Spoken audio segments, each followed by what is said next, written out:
咗8點啦，要返工啦。返到辦公室嘅第一件事就係要做返個薪水小偷落樓買返個早餐啦。就係食呢個全麥嘅方包，攞咗樽益力多嚟飲。而家就係牛馬要認真工作嘅時刻啦。今日午餐，但係唔明點解紅豆沙係凍嘅，而綠豆沙係熱嘅。睇下幾大粒冰塊豆。如果鍾意睇呢條片嘅話，咁麻煩大家記得要分享同埋訂閱我嘅頻道，同時都麻煩大家要將呢條片全部睇晒佢喎。咁我哋繼續一齊睇剩低嘅內容。加班預報提醒，梗係 no 㗎啦，有嘢做，聽日再講，除非你好緊急。依家就係要收工。今日嚟練臂，咁練臂之前跑翻個步熱身先，同埋做翻個常規動作史密斯硬拉。搞錯了，再來。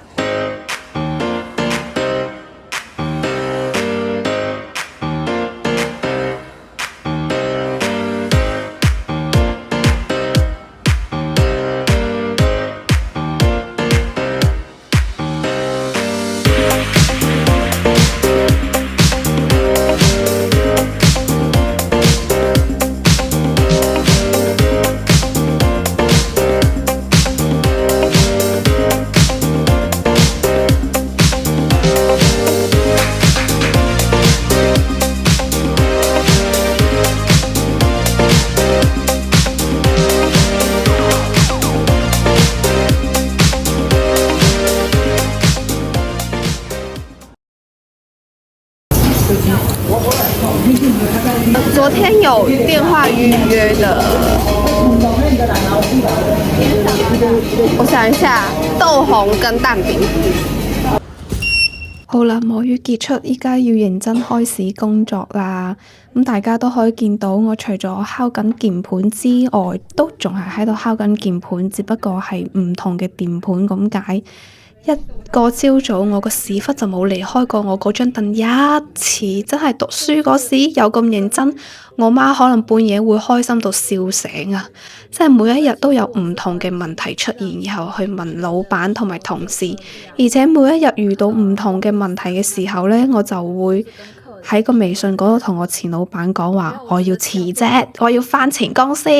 然後呢個時候，我前老闆就會好開心咁同我講話，快回來吧，我很需要你。但係最終我呢份人就係咁冇骨氣噶啦，都係俾錢打敗，不得不向錢低頭。因為呢間公司佢嘅福利真係比前公司好好多，所以冇計啦。畢竟人都係世俗的動物，錢可以收買我做任何事。依家就係問緊我老闆我今日遇到嘅問題，同時都喺度好認真咁樣做緊佢同我講嘅筆記。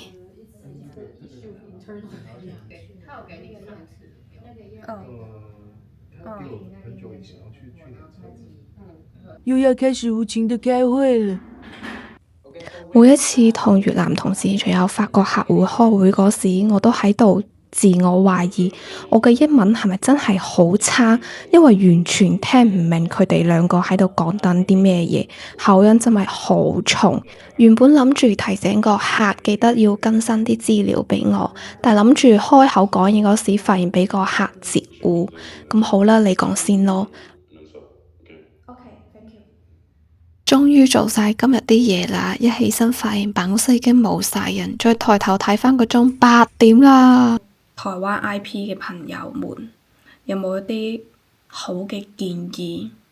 冬天應該要點樣着衫，點樣着褲？我覺得上衣係冇咩問題嘅，因為上衣我只要着羽絨或者係擋風嘅厚嘅衫，我幾乎就唔會覺得凍。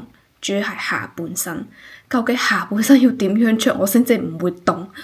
哇！真係好凍啊！嗰一瞬間我真係覺得好想翻屋企，好想翻佛山。因為我上落班嗰時係開摩托車嘛，所以我就係有一晚落班嗰時，一出公司門口行去摩托車停車場嗰時，我就已經覺得哇！啲風咁鼠鼠聲咁樣捐入去我個身體裏面，然之後開住摩托車翻屋企樓上，我就感覺到啲風喺我個褲腳下邊咁樣唰上嚟，然之後嗰一瞬間真係超級有一個衝動，就係依家即刻衝去 Uniqlo 裏面，然之後買佢哋嘅嗰條發熱褲翻嚟。我真係哇，20幾歲人仔，我除咗小學嗰時俾我媽即係夾硬要求冬天要喺條褲裏面，即係喺校服褲裏面要着翻一啲睡褲或者係一啲秋褲。然之後小學過咗之後，哇！我真係任何一個冬天我都冇着過秋褲喺裏面，我就係直接一條牛仔褲，或者係話可能啲牛仔褲或者係運動褲裏面係比較厚少少，然之後有少少毛毛咁樣。我就連讀大學嗰時喺從化讀，大家都知道從化冬天都係好凍㗎啦。我都冇話我想去買條秋褲，然之後喺裏面着秋褲。哇！天啊！我冇諗到喺28歲嘅呢一個冬天，我會因為台灣嘅冬天，然之後想去 Uniqlo 買翻一條秋褲翻嚟着，真係好凍好凍。我嗰日我仲要係着咗一條即係特登喺台灣呢邊啲賣衫嘅店買咗一條比較厚嘅嗰種運動褲嚟着㗎啦，然之後我仲要着埋長襪 Pons 嗰對高幫嘅鞋，然之後就係咁樣，哇！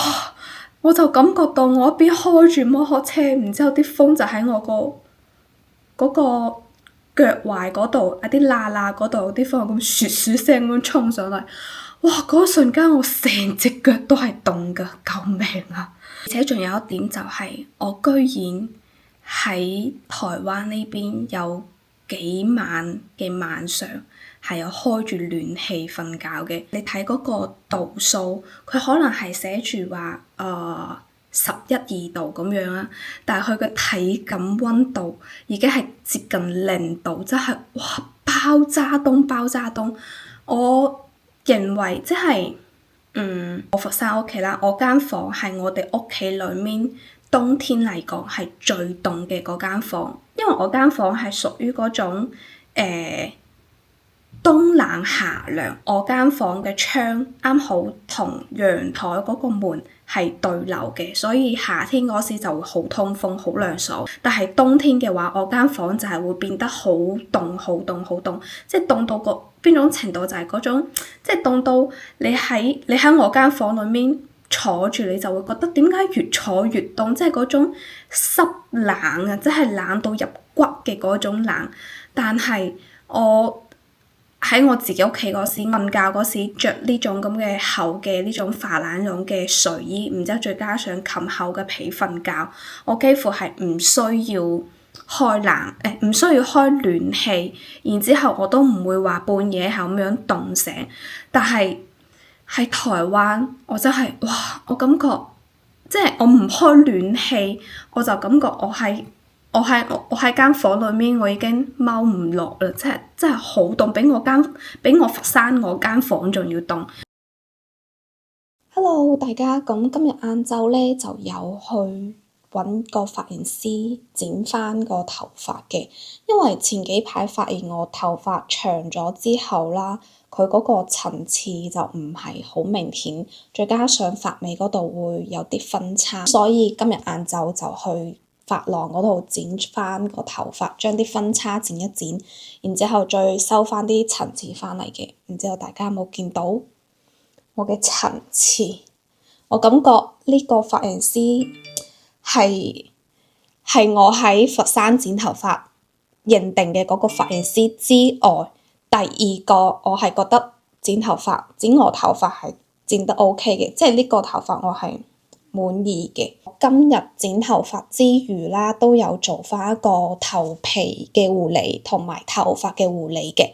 咁頭皮護理咧就有啲似韓國嗰邊啲髮廊啲髮型師幫你做嘅頭皮護理，佢就係會有一啲我唔知道係佢哋嘅藥水啊，仲係點樣，反正就係喺啲髮縫嗰度係咁樣擠一擠，然之後幫你係咁樣按摩咁樣。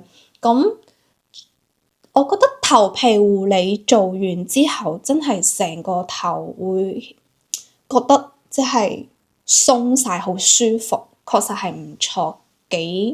我覺得如果我下次剪頭髮或者係做頭髮護理嘅時候，我應該都會再繼續做翻呢個頭皮護理，確實幾唔錯，好舒服。咁頭髮護理做完之後，我都有覺得我嘅頭髮係有變柔順翻，因為其實我去剪頭髮嗰時我係開摩托車嘅，咁所以其實我剪完翻嚟頭髮都係有俾風吹過嘅，咁但係我都覺得都係可以，即係都係唔會好似之前咁樣毛毛躁躁咁樣，都 OK， 都柔順。咁就睇下後邊佢可以堅持幾耐啦。